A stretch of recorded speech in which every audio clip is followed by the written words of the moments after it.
The topic we're talking about today is diversity and inclusion. And thank you so much for joining us. My name is Regina Jacob. I'm the founder and owner of DigiStrat. And today we have Joe West, the managing director of Insite Recruitment Group, with us. We're having a discussion about the challenges and trends in driving diversity and inclusion in recruitment, and especially in the US. I think this is a bit of a hot topic right now. So Joe, welcome. Thank you so much for your time. And if you'd like to just give us a little bit about yourself and Insight Recruitment Group, that would be great. Sure, thank you very much, Jeannie. So I've been in recruitment for a good period of time now.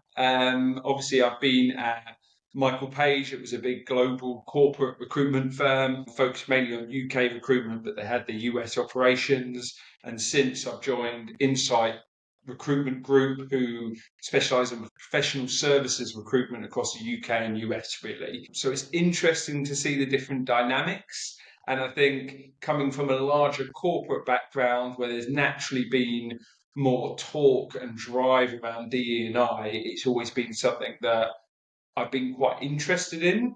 But to be honest, from the point of view of I've never had a lot of the issues that I've seen hold back companies before. It's always been hire the best possible person for the job. And so when I talk about DE&I and when it came really hot on the agenda, I've always thought, what's this about? You know, this isn't something that affects us. We always hire the best person, but really saw how, I guess, more senior individuals I interacted with who did recruitment, it was holding back a lot of perspectives and biases and these sort of things, which I'm sure we'll go into today as well. Well, thank you again. We're really glad that you were able to join us today. So I do want to talk about a few of the trends that we're seeing in the market. And like I said, when we introduced you, you hire across both the UK and the US. So I think your perspective is going to be quite unique and interesting. So one of the trends that we're seeing, obviously, is companies who have prioritized structured initiatives to reduce bias and attract diverse talent. Are you seeing that trend in both the UK and the US? I know you mentioned, you've always, hired and attracted the best talent, but do you see any shift, especially now in the US?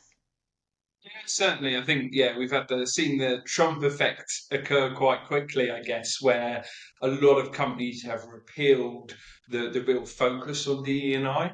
And I think in the professional services sectors, especially around finance, audit, tax, CPA recruitment, it's generally always been the best possible candidate.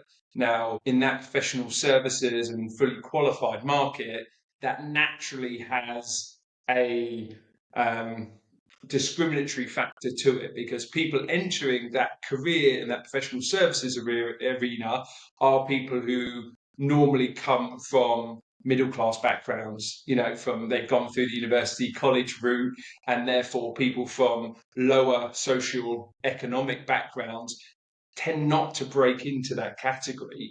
So we see a lot of companies market themselves as real DE&I initiatives and drive that. But when it comes to engaging a recruitment agency who charge a fair but sizable fee, I guess, from their viewpoint, they're naturally wanting the most ready-made talent, which doesn't feed into hiring from a real diverse pool or a wildcard profile that might not have gone through the usual college CPA route at a prestigious university and these sort of things.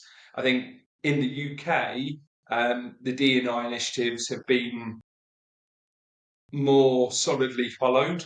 And we've seen the larger brands certainly wanted balanced shortlisting, blind CVs where the names are retracted, where we've seen there's been a lot of analysis around, the longer names from halfway around the world are naturally can have the same CV as a very white British name. The white British person will be picked above that name that, for instance, a Sri Lankan name that's a lot longer usually. And we see unconscious bias coming in there. And I think a lot of talent HR teams have been trying to break that bias, but really the bias comes from the senior management in businesses and the board levels, which we know women are only really just breaking into, let alone a more diverse population as well. And therefore, with that, it's bringing a more diverse focus However, companies, it seems, have been generally marketing themselves as a real focus, but when it comes to paying a fee for a talented individual, it's down to quality over um, uh, hitting a diversity checklist, which I think a lot of companies are more worried about. Um, you know, a lot of people will want to hit a checklist, and that's what the general public worry about a lot of the time. They worry about, oh, hold on, these companies are discriminating and positively discriminating. They are not rejecting individuals based on, okay, well, they're white British and we've hit that quota. We see that in the public sector. For instance, a police force in the UK at the moment have said, no white British applicants. We only want people from diverse backgrounds. Um, it causes a bit of uproar here naturally, and that positive discrimination causes a bit of anguish. But in a commercial sense, and especially professional services world, it really tends not to happen.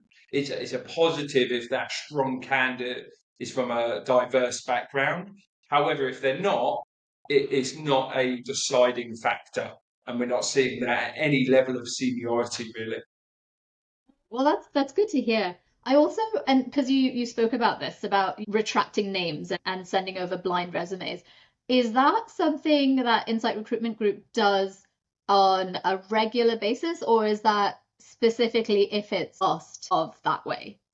It's something we'll generally offer and mention to clients. However, the uptake of it is very small, to be honest with you. Very few clients, I think HR and talent teams really want that because I think they Yeah. realise it should break through that unconscious bias. However, when the CV lands with that, the effective line manager or director of that position who's going to be managing them, they want to connect to that person, and they want to let their bias effectively run rampant, which I get. When you're hiring for your own team, you want to feel a connection to that person. The only thing is, you're going to kill innovation a certain element because you're only going to get one way of thinking, one sort of background that comes in, Exactly. and Yeah. that diversity and inclusion kills that off. And we hear all the time about productivity in the UK being at a real low and low growth element at the moment. And part of that is companies are looking for ready-made recruits, which comes a bit of from the economic climate. You can imagine when companies aren't doing so well, they don't want to take a chance and progress someone and train them. They want someone who's been there, done that, and come from the same background the directors come from because they see that as trusted. And we see it the same in the US professional services area. We've not had any clients request that sort of that blind shortlist and balanced shortlisting. We do get clients who, if they're in a certain location, will want a wider demographic and will ask, hold on, Joe, why am I getting all people from one area of the world? And we'll, unfortunately, we will just look at the local demographic and go, well, that's your local area. Unless you want to pay someone to relocate, that is 90% of the population within a decent radius to yourselves as well. So clients can talk about it a lot. If they request it, it's something we offer. However, it's become secondary in a lower economic state that I guess the UK and US are in to quality as well. Looking at candidates within the locality, one of the things that we're seeing is, the importance of sourcing candidates from diverse networks and regions with remote, well, COVID sort of evolved this work from home environment and I guess movement. Do you see clients and businesses are now coming back to, no, we want people back in the office, or with people still having that, whether it's hybrid or having remote workers, are you able to now source people from those diverse regions and backgrounds as well? In the US, certainly, we see a lot larger radiuses and pools that we can go from. In the UK, that hybrid element is being reduced constantly. People who are on hybrid working contracts are being requested back into the office, which, as you can imagine, how that's received when someone's worked their life around working 3 days in the office, 2 days at home, is then being asked for just one extra day, which they obviously did 5 years ago, but again, it's causing a bit of a ruckus. So in the US, naturally, we're seeing, as there's always been, a higher propensity of people willing to relocate and move across states and areas as well and get round that. But companies are requesting more and more in-office working as well, as where D&I, a lot of companies had big drives before COVID. COVID's probably put us back to where we were 7, 8 years ago from a D&I initiatives perspective, because companies have now gone, well, we need someone more in the office. So they are more focused on that local demographic than they are a wider demographic that is going to bring in naturally people from more diverse backgrounds than their current talent pool have as well. Also more open to relocating those successful candidates, or are they literally saying, oh no, we don't have the budget for that, so it is very limited to the local region? It tends to depend on the level. The CPA market in the US, I think the firms we work with appreciate top talent and therefore are willing to look at relocation, these sort of elements for people. The one thing that's certainly not there is a desire to look at sponsorships and visas. That for us is meaning that they're having to be rejected, even if they're a great candidate. If they're on sponsorship, they are out straight away, which is probably leading us to therefore um, rule out and reject candidates on that basis more so, because we're having to become quite stringent to not get bogged down with individuals wanting sponsorship, and clients aren't open to that whatsoever, either side of UK or US. So I want to shift a little bit and just talk about some challenges. Are you seeing limited talent pools? Because now you're sort of restricted to locality and region for clients, but are you also seeing how traditional recruitment methods are sort of excluding diverse candidates? And is LinkedIn still the only source, or do you have a talent pool that you can go back to? And also, is D&I checked off on that talent pool that you have internally as well? To be honest, from a recruitment viewpoint, we would always look at including a range of candidates on a shortlist. However, if that natural range of the top quality candidates doesn't include D&I, unless the client has specifically requested it, it's not something we would go back and reject someone strong for someone diverse. We're always looking for the quality clients are wanting. However, part of what you've mentioned there is challenging the client's perception of what is the perfect candidate, because a lot of people from, say, low social economic backgrounds who haven't been through an incredibly academic route and might have come through that sort of real world experience more, might not have as a traditional impressive CV. And actually, a lot of the times it's questioning clients around what they want from their talent rather than what they're expecting track record wise. Because when we say, what are you wanting? Lots of clients will go, well, I want this much experience, this background, they have to have this strong academics. Why? Because I need to see that they've got this level of intelligence and they can progress and they've got that learning capability. We can find that from other track records and backgrounds, but I guess we're needing to make sure we challenge and question clients around their openness to a different profile, which we're always keen to do, because I think, as I say, it drives productivity, innovation, new ideas. And to be honest, some of the best clients I have are the clients who have taken one of those wild cards, one of those profiles that don't fit their conscious bias or unconscious bias, rather. They've hired them. Lo and behold, they well surpass their usual progression route and how well they performed in the role. And therefore, when they come back to me, oh, Joe, yeah, I'd like to see a couple more wild cards. Or, to be honest, what most clients fall back into, I'd love someone just like Virginia who we hired.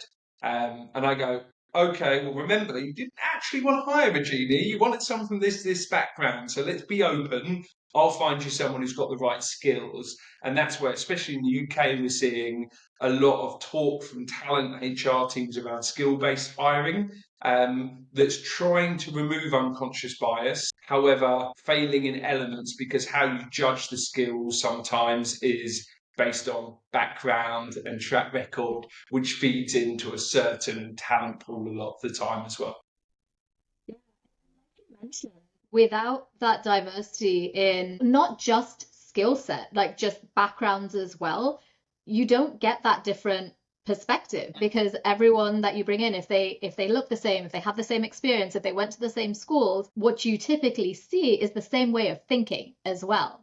And so not someone who can look at it from a different point of view and ask different questions, because sometimes until you hear the right question, you might not see a different perspective. So that's really interesting. And it does sound like you are helping clients open their eyes to needing that diversity and needing that different perspective. Are you seeing in UK versus the US right now, is there more pushback in one region versus the other?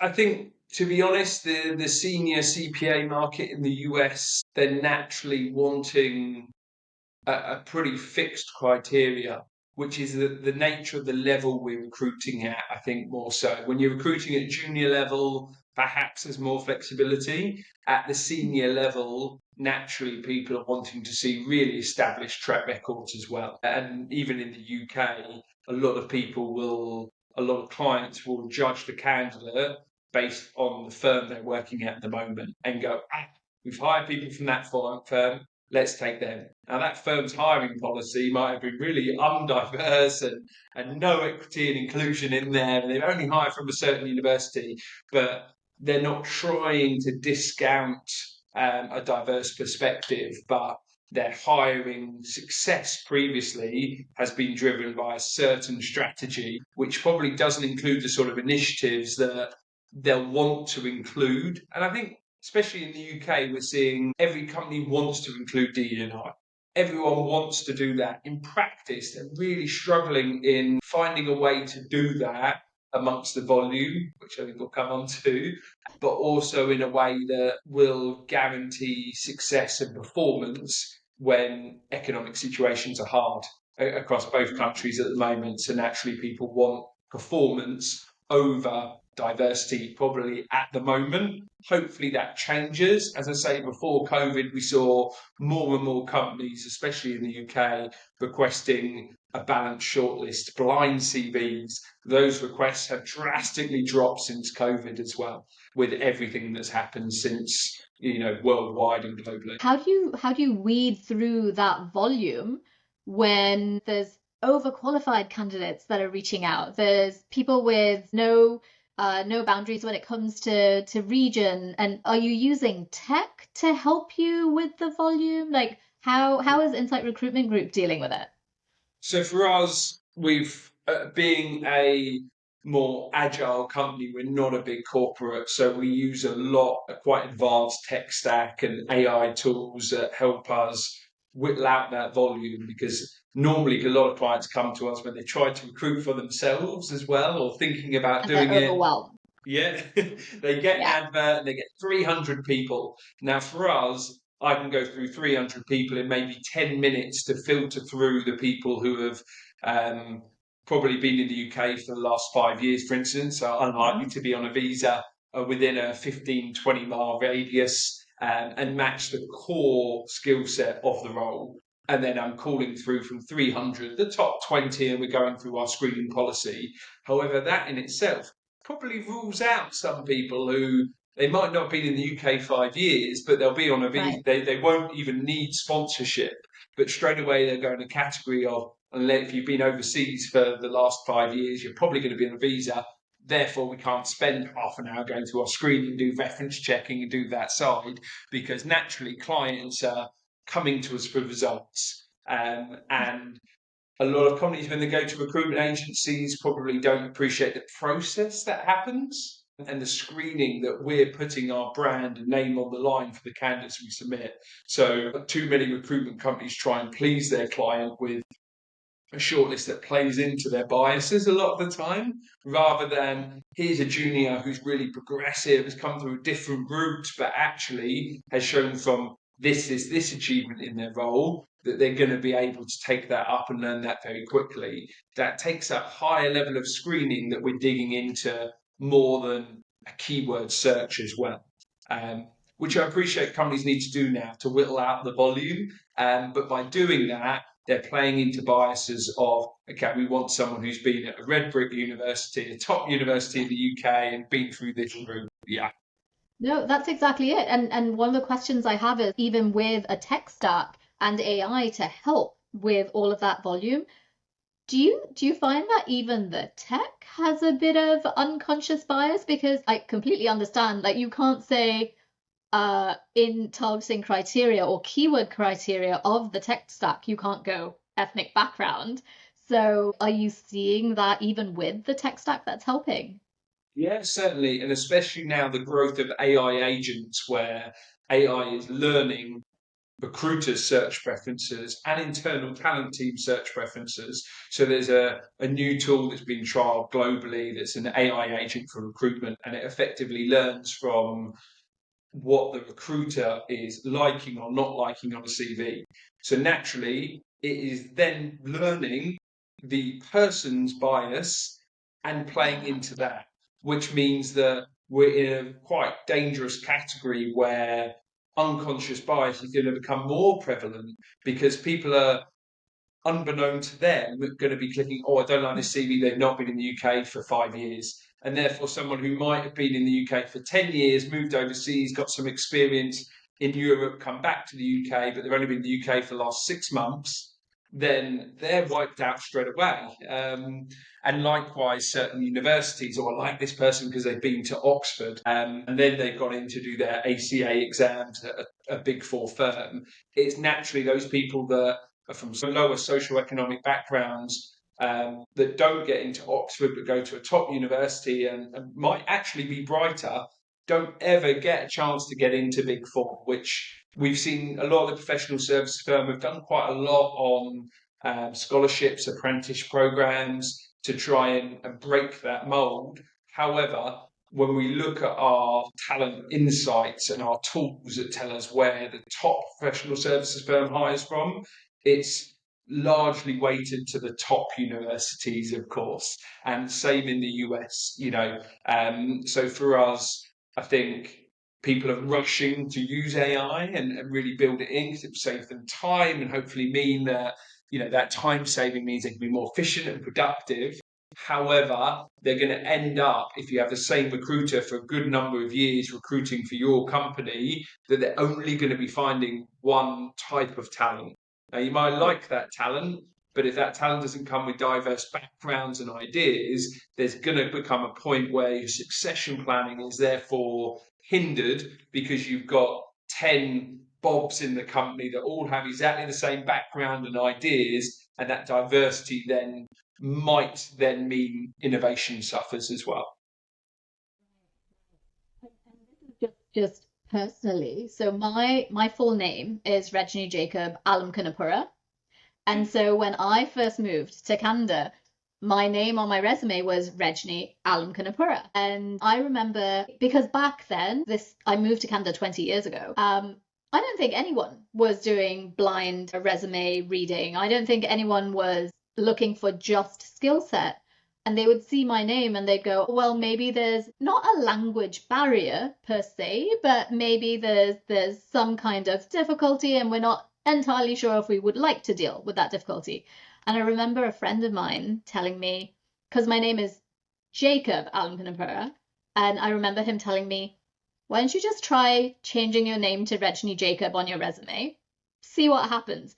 I did make that change and then I did start getting some callbacks. And I was immediately surprised because I think also as a person of color, you don't want to think that that is a bias.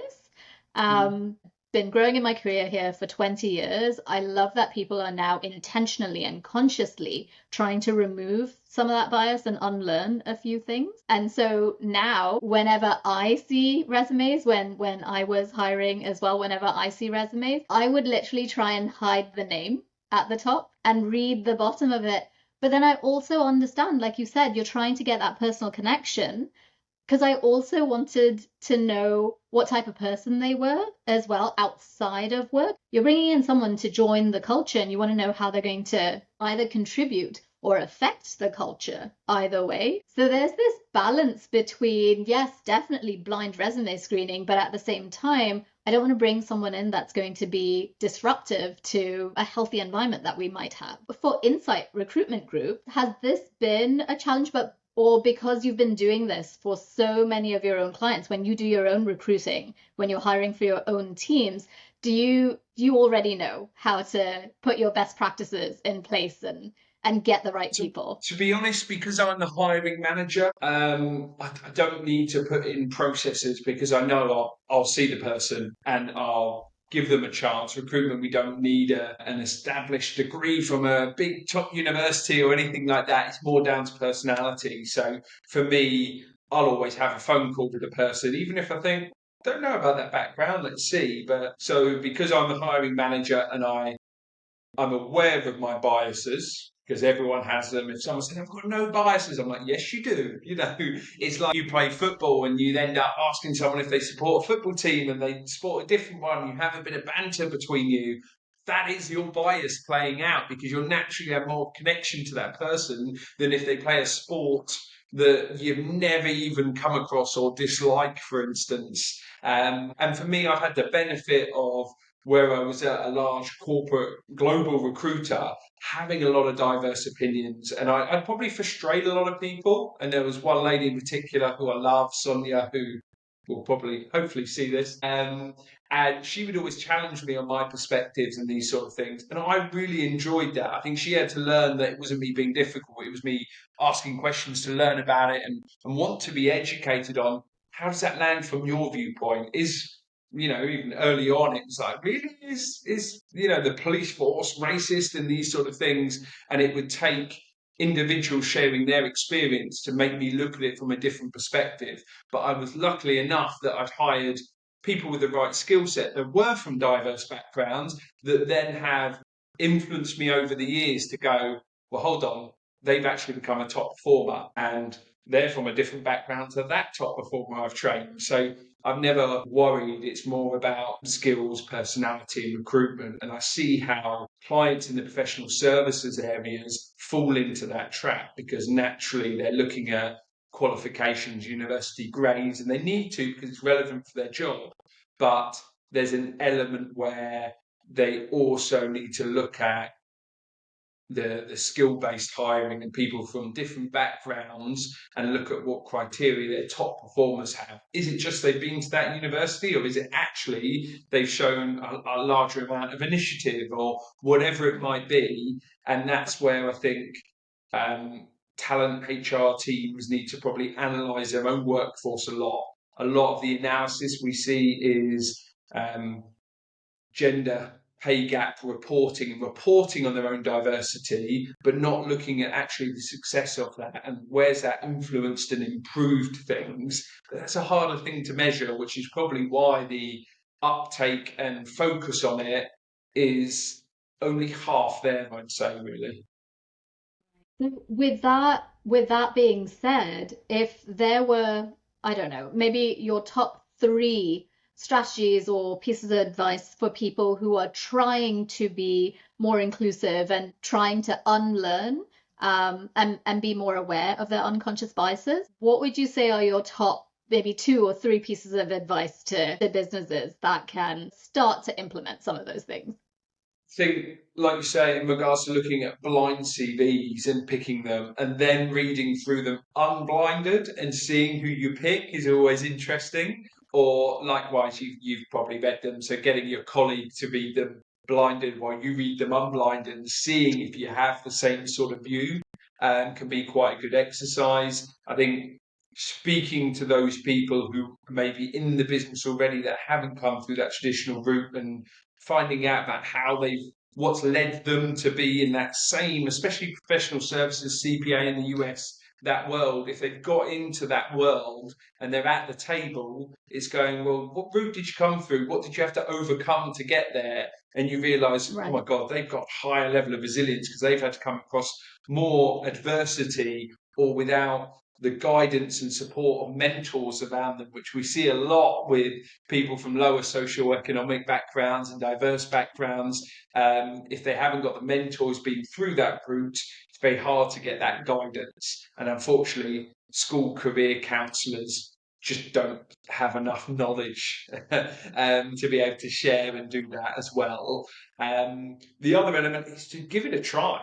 Hire the person and take the chance on that person and see how it works. Now, that's hard to do in current economic situations, but actually, if you're surprised by one person, it's going to encourage you to take the higher next time. And I've Yeah. seen those people that surprised me over the years, who I thought, oh, actually, are they going to be good at this? And then you give them that same training and you try and remove that bias as much as possible, because we've seen when there was a lot of studies around performance in a sales-based environment, the people who did better tended to have managers who fully supported them and liked them. The people who didn't have their managers backing, lo and behold, when their managers, directors thought they weren't very good, became not very good. So people need that belief in them. They need that. And without that, you're only playing into your own bias, because you're thinking, well, hold on, this person might not be any good, so we'll give them 50% of my time rather than 100%. But then you're not allowing yourself to be surprised as well. I completely agree with you. So if you had a magic wand, thinking about Insite Recruitment Group and knowing what your challenges are right now, if you had a magic wand to make your job easier, to get you closer to your targets and your goals, what would you sort of want to wipe away from your path? For me, I guess it would be for clients to blindly believe in the shortlist and that wildcard profile as much as they do those people from that same background. The future success rates of hires potentially would be higher, because I think recruitment companies are judged on that person being there for more than their rebate period, more than that 3-6 months. Recruitment companies should be judged on, have they placed someone who's progressed to become a future leader in our business? And if that person was a wild card who they didn't think they should probably interview in the first place, and then that recruitment company's got them to hire that person, that should be the kind of gold standard of recruitment as well. And there's times where that diverse and that wild card background isn't the best hire. Don't hire them. I'm very much for the top quality person, rather than, like I say, the police force in the UK that have stopped white British hiring only and only want people from diverse backgrounds, because that's where people get angry and start arguing against DE&I initiatives. It should be inclusive and equitable. It shouldn't be to disrupt current practices. It should just be included within that as well. Well, thank you so very much, Joe. We really appreciate you and your time. And I invite everyone to have a listen and reach out to Joe at Insite Recruitment Group if you need any help at all with hiring top skilled candidates. Again, we appreciate your time, Joe, and thank you for being with us. Thank you very much.